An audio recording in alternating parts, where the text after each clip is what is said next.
Hey, one of the things you got to deal with when you're attorney general is you got to deal with criminals. Some of these people are gonna have to go to jail. I can't execute everybody. Not everybody's guilty of a capital offense. Some people are gonna have to go to jail, and hopefully, once they go to jail and they've served their time, and they've restituted community for their wrongs, they're gonna be released.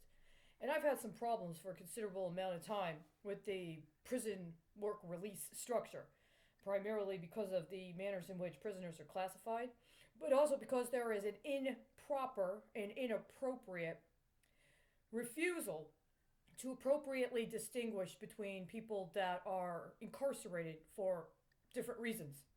It's not just about the code of the crime, but there's different things about the context that should determine particular kinds of punishment that could do something to actually restore what was taken from the communities that were aggrieved.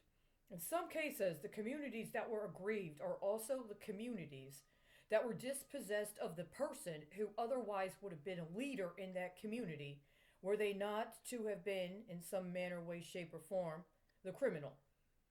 So these concepts of what compels people to engage in crime are important, and I'm not going to slight that. But at the same time, every once in a while you got to deal with people that got to go to jail. They got to go, they got to serve time. What happens while they're in there, that's important.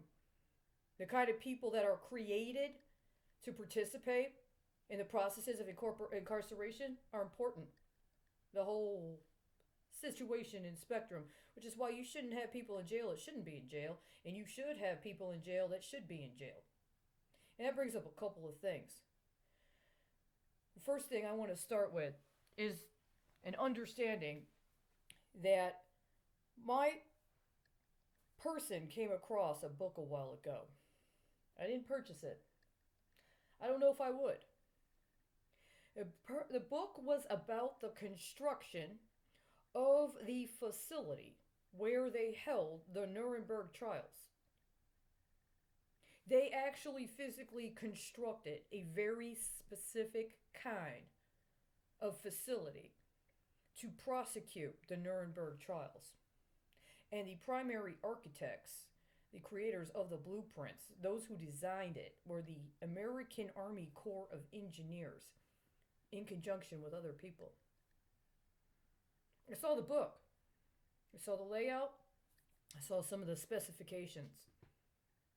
And it was almost an instantaneous transmission of the profundity of the implications. There was a lot of consideration of acoustics. Unfortunately or fortunately, everything tears to that. Everything about the actual facilities that one could be considered a criminal for being held in deal with the fact that at some point, ideally, the actual criminal is supposed to be able to go to a court. They're supposed to be able to confront their accusers. There's a whole body of opinions and decisions and arguments about the concept of confrontation. The importance of confrontation, especially in a criminal proceeding.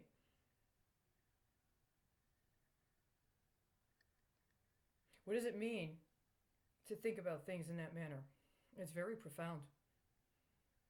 It's very profound. So I just want you to know I don't take this lightly. This isn't a game to me. I was on the streets for 3 years for a reason. Partially conscious, partially unconscious. I read something at one point in time. I was in another country, and something in my spirit said, don't eat. I said, what? Don't eat. Fast. But fast. All I did was drink liquids. I didn't have any solid food for 3 days. And then after 3 days, okay, you can eat now. It's my spirit. I did not know at that time there was a group of indigenous leaders that were in another city doing a sit-in. I didn't know that.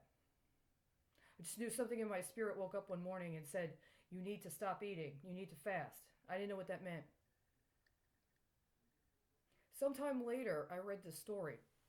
It said to me that way back in the day, before there was a formal process of English-derived jurisprudence in Ireland, that any man and I presume, from what I understand about the Irish, any woman too, could go to a man at his house and say, "You've wronged me," could call him out, and then that man would be obligated to come out and fast with him. The time was 3 days. If I recall correctly, the understanding is if you come out and you fast with the man for 3 days, you don't break the fast, and the spirit holds strong, that says something about your culpability. But if you don't even come out, that also says something about your culpability. And if you come out and you begin to fast, and one or both of you break it, well, that also says something too. Now, I don't know all of those things that it actually does or does not say. I didn't even know about this until it happened, and then it happened. And here we are. I take that very seriously. When I was outside on the street, I did not know at the time exactly how long I was going to be there. And now, it's like the other situation here. I'm not leaving until I die or they kick me out. Right? And if you're going to kick me out, you literally got to physically drag me out. But I don't think that's going to happen. Because now we've got different strategic priorities. There are a lot of people that are inside some places they shouldn't be in right now. But then there are a lot of people who actually agreed to construct those facilities in that manner that should not have. It's a very serious thing to contemplate right now.